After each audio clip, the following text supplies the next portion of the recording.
परिवर्तिनी एकादशी व्रत कथा। युधिष्ठिर कहने लगे कि हे प्रभु, भाद्रपद शुक्ल एकादशी का क्या नाम है, इसकी विधि तथा इसकी महिमा कृपा करके हमें बताइए। तब भगवान कृष्ण ने कहा, सभी पापों का नाश करने वाली उत्तम वामन एकादशी की महिमा मैं तुमसे कहता हूँ, तुम इसे ध्यानपूर्वक सुनो। यह पद्मा परिवर्तिनी एकादशी जयंती एकादशी भी कहलाती है। इसका यज्ञ करने से वाजपेय यज्ञ का फल मिलता है। पापियों के पाप नाश करने के लिए इससे बढ़कर कोई उपाय नहीं है। जो मनुष्य इस एकादशी के दिन मेरी वामन रूप की पूजा करता है, उससे तीनों लोग पूज्य होते हैं। अतः मोक्ष की इच्छा करने वाले मनुष्य इस व्रत को जरूर करें। जो कमल नयन भगवान का कमल से पूजन करते हैं, वे अवश्य भगवान के समीप जाते हैं।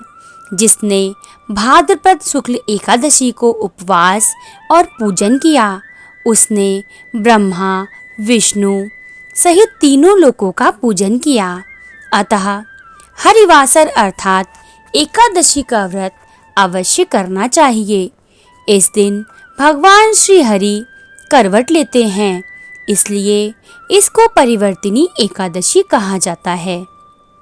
मुरलीधर के वचनों को सुनकर युधिष्ठिर बोले कि हे भगवान, मुझे अति संदेह हो रहा है कि आप किस प्रकार सोते और करवट लेते हैं तथा किस तरह राजा बलि को बांधा और वामन रूप रखकर क्या-क्या लीलाएं की। चातुर्मास के व्रत की क्या विधि है तथा आपके शयन करने पर मनुष्य का क्या कर्तव्य है, इसे आप मुझे विस्तार से बताइए। तब श्री कृष्ण ने कहा कि हे राजन, आप सब पापों को नाश करने वाली कथा श्रवण करें। त्रेता युग में बलि नामक एक दैत्य था। वह मेरा परम भक्त था। विविध प्रकार के वेद सूक्तों से मेरा पूजन भी किया करता था और नित्य ही ब्राह्मणों का पूजन तथा यज्ञ के आयोजन भी करता था। लेकिन इंद्र से द्वेष के कारण उसने इंद्रलोक तथा सभी देवताओं को जीत लिया।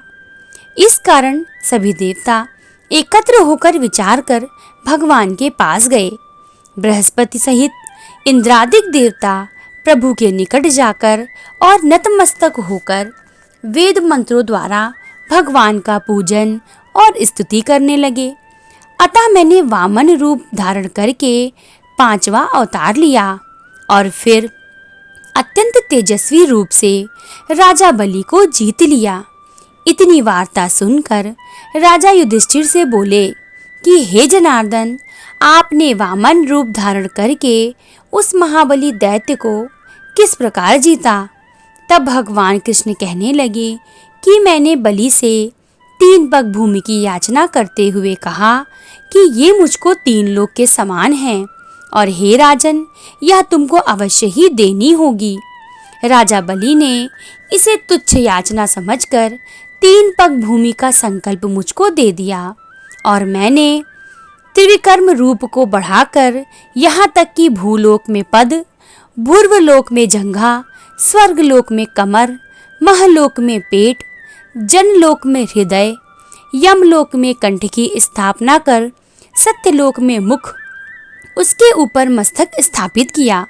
सूर्य, चंद्रमा आदि सब ग्रह गण, योग, नक्षत्र इत्यादि देवता और शेष आदि सब नागगणों ने विविध प्रकार से वेद सूक्तों की प्रार्थना की। तब मैंने राजा बलि का हाथ पकड़कर कहा कि हे राजन, एक पद से पृथ्वी, दूसरे से स्वर्गलोक पूर्ण हो गए, अब तीसरा पग कहाँ रखूं।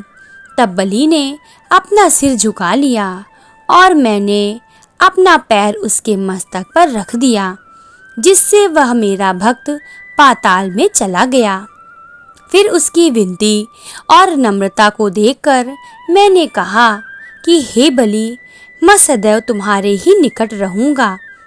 विरोचन पुत्र बलि से कहने पर भाद्रपद शुक्ल एकादशी के दिन बलि के आश्रम पर मेरी मूर्ति स्थापित हुई।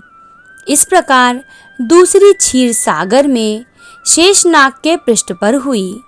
हे राजन, इस एकादशी को भगवान शयन करते हुए करवट लेते हैं, इसलिए तीनों लोकों के स्वामी भगवान विष्णु का इस दिन पूजन अवश्य करना चाहिए।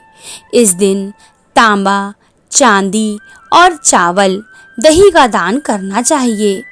इसके साथ ही रात्रि जागरण अवश्य करना चाहिए। जो विधि पूर्वक इस एकादशी का व्रत करते हैं, वे सब पापों से मुक्त होकर स्वर्ग में जाकर चंद्रमा के समान प्रकाशित होते हैं और यश पाते हैं। जो साधक इस कथा को पढ़ते या सुनते हैं, उनको हजारों अश्वमेध यज्ञ का फल भी मिलता है और श्री हरि की कृपा सदैव के लिए प्राप्त होती है। बोलो भगवान विष्णु की जय। जय श्री हरि विष्णु।